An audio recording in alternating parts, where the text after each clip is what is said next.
BJP నుండి కూడా చాలా మంది సోదరులు చేరుతున్న సందర్భంగా ఈ కార్యక్రమాన్ని ఇక్కడ ఏర్పాటు చేసిన మా సోదరుడు మల్కాజ్గిరి శాసనసభ్యుడు మరి రాజశేఖర్ రెడ్డి గారికి, గౌరవనీయులు మేడ్చల్ జిల్లా పార్టీ అధ్యక్షులు అదేవిధంగా శాసన మండలి సభ్యులు గౌరవనీయులైన శ్రీ శంబిపూర్ రాజు గారు, మల్కాజ్గిరి పార్లమెంటు నియోజకవర్గ ఇన్ఛార్జ్ సోదరులు పెద్దలు రాగిడి లక్ష్మారెడ్డి గారు, గౌరవనీయులు సీనియర్ నాయకులు మరి మల్కాజ్గిరిలో ఎమ్మెల్యే గారితో సమన్వయం చేసుకుంటూ బ్రహ్మాండంగా పనిచేస్తున్న సోదరుడు నందికంటి శ్రీధర్ గారు, గౌరవనీయులైన కార్పొరేటర్లు సోదరి శ్రీమతి సునీత రాము యాదవ్ గారు, అదేవిధంగా గౌరవనీయులైన సోదరి మన కార్పొరేటర్ శ్రీమతి విజయశాంతి శ్రీనివాస్ రెడ్డి గారు, అదేవిధంగా సోదరి సబితా కిషోర్ గారు, మాజీ కార్పొరేటర్లు సోదరులు మన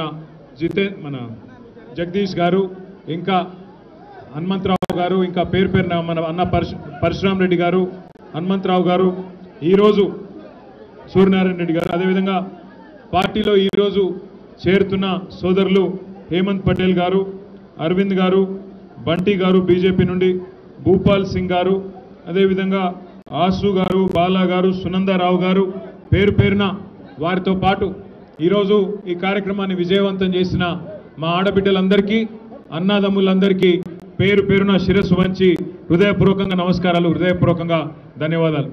ముఖ్యంగా మా ఆడబిడ్డలు పెద్ద ఎత్తున ఈ ఎర్రటి ఎండలో కూడా వచ్చినందుకు మరి కేసీఆర్ గారికి మీ ఆశీర్వాదాన్ని ఇస్తున్నందుకు హృదయపూర్వకంగా మీ అందరికీ నా ధన్యవాదాలు తెలియజేస్తా ఉన్నా.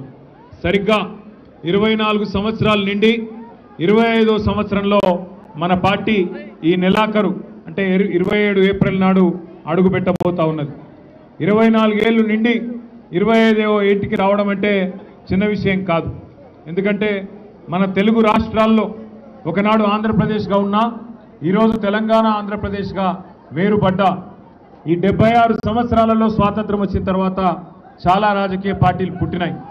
కానీ ఏవి కూడా విజయవంతంగా నిలదొక్కున్న పరిస్థితి లేదు. రెండు పార్టీలు, ఒకటి ఆనాడు స్వర్గీయ ఎన్టీ రామారావు గారు స్థాపించిన తెలుగుదేశం పార్టీ ఒకటైతే, ఈరోజు రెండవది తెలంగాణ ఆత్మగౌరవ బావుటాను హిమాలయాల స్థాయికి ఎగరవేసి తెలంగాణ రాష్ట్రాన్ని సాధించి మనందరి కలను నెరవేర్చిన కేసీఆర్ గారి నాయకత్వంలోని మన గులాబీ జెండా మన బీఆర్ఎస్ పార్టీ అనే మాట నేను మీకు విజ్ఞప్తి చేస్తా ఉన్నా. 24 ఏళ్ళ నుండి 25 ఏట అడుగు పెడుతున్న ఈ సందర్భంగా మీ అందరితో ప్రార్థించేది ఒకటే, రెండు ఢిల్లీ పార్టీలు ఒకటే, కాంగ్రెస్ కానీ బీజేపీ కానీ వాళ్ళ వైఖరి వాళ్ళ ఆలోచన ఒకటే.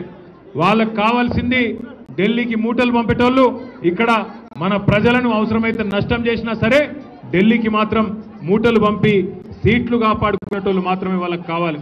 ఒకసారి ఆలోచించండి, ఎట్లున్నా తెలంగాణ ఎట్లయింది. మీరు మల్కాజ్గిరిలో అదేవిధంగా హైదరాబాదులో బ్రహ్మాండంగా మీరు కేసీఆర్ గారి నాయకత్వానికి మీరు ఆశీర్వాదం ఇచ్చినారు. హైదరాబాద్లో ఒక్క సీటు కూడా మీరు కాంగ్రెస్ పార్టీకి ఇవ్వకుండా బ్రహ్మాండంగా మొత్తం సీట్లన్నీ కూడా కేసీఆర్ గారికే ఆయన ముఖ్యమంత్రి కావాలని చెప్పి మీరందరూ ఓట్లేసి గెలిపించినారు.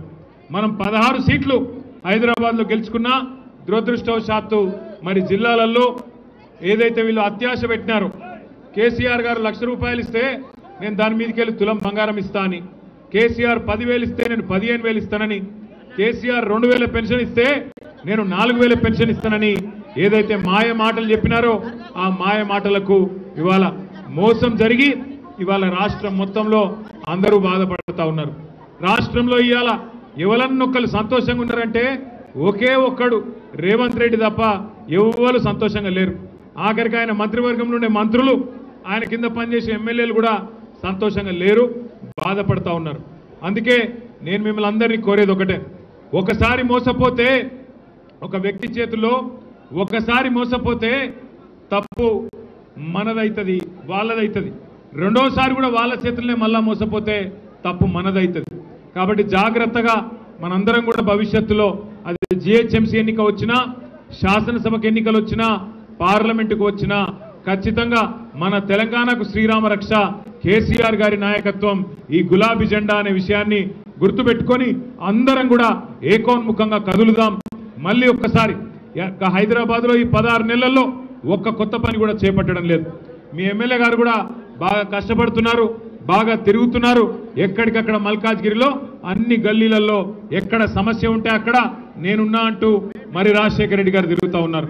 చివరికి ఒక రోజు నేను అడిగిన రాజశేఖర్ని, ఎందుక పోయి మోరీలో కూర్చున్నావు అంటే ఏం చేయాలన్నా మరి అక్కడ వాళ్ళు పూడిక తీయమంటే తీస్తలేరు, కాంగ్రెస్ ప్రభుత్వం వచ్చినాక అధ్వానం అయిపోయింది పరిస్థితి, అందుకే నిరసన చెప్పడానికి మోరీలో దిగి కూర్చున్నా అని చెప్పిండు. మొన్న మధ్యన ఒక దగ్గర శ్మశాన వాటికను కూడా వాళ్ళు కబ్జా పెట్టి అక్కడ డంప్ యార్డ్గా దాన్ని తయారు చేసే ప్రయత్నం చేస్తుంటే అక్కడ కూడా పోయి ఆ డంప్ యార్డ్లో చెత్త కుప్పం మీద అక్కడనే కూర్చొని నిరసన చెప్పి మీరు చేస్తున్న తప్పు అని చెప్పి ఇవాళ మీ ఎమ్మెల్యే గారు మీకోసం కష్టపడతా ఉన్నారు. మంచి ఎమ్మెల్యేలను గెలిపించుకుంటే, మంచి నాయకుడిని గెలిపించుకుంటే మనకు కూడా మంచి జరుగుతుంది. అదే రేవంత్ రెడ్డి లాంటి మోసగాళ్ళని గెలిపించుకుంటే తులం బంగారము రాదు, మీకు గోల్డ్ కాదు రోల్డ్ గోల్డ్ కూడా రాదు ఆఖరికి. అందుకే నేను మీ అందరినీ కోరేది, సందర్భం ఏదైనా అటు బీజేపీకి ఇటు కాంగ్రెస్కు కర్రుగాల్చి వాత పెట్టాలి. ఎన్నటికైనా మనోళ్లకు మన మీద ఉండే ప్రేమ ఢిల్లీ పార్టీ వాళ్ళకు ఉండదు. కేసీఆర్ గారికి ఉండే కడుపు నొప్పి, కేసీఆర్ గారికి ఉండే ప్రేమ తెలంగాణ మీద ఎన్నడన్నా బీజేపీ వాళ్ళకో కాంగ్రెస్ వాళ్ళకో ఢిల్లీ పార్టీ వాళ్ళకో ఉంటుందా మీరు ఆలోచన చేయాలి. అందుకే ఏప్రిల్ 27 నాడు మన పార్టీ ఏదైతే వరంగల్లో రజతోత్సవ సభ చేసుకుంటున్నదో ఆ సభకు మీ మల్కాజ్గిరి నియోజకవర్గం నుంచి కూడా పెద్ద ఎత్తున తరలి రావాలి. మా ఆడబిడ్డలు అన్నదమ్ములు అందరూ కూడా కదిలి వచ్చి ఆశీర్వదించాలి. మరి ఈరోజు పార్టీలో చేరుతున్న హేమంత్, అదేవిధంగా అరవింద్ గారు, బంటి గారు, వారందరికీ కూడా స్వాగతం చెప్తూ పేరు పేరున మళ్ళొకసారి మీ అందరికీ మీరు ఈరోజు ఇచ్చిన ఉత్సాహానికి హృదయపూర్వకంగా నమస్కారం. జై తెలంగాణ.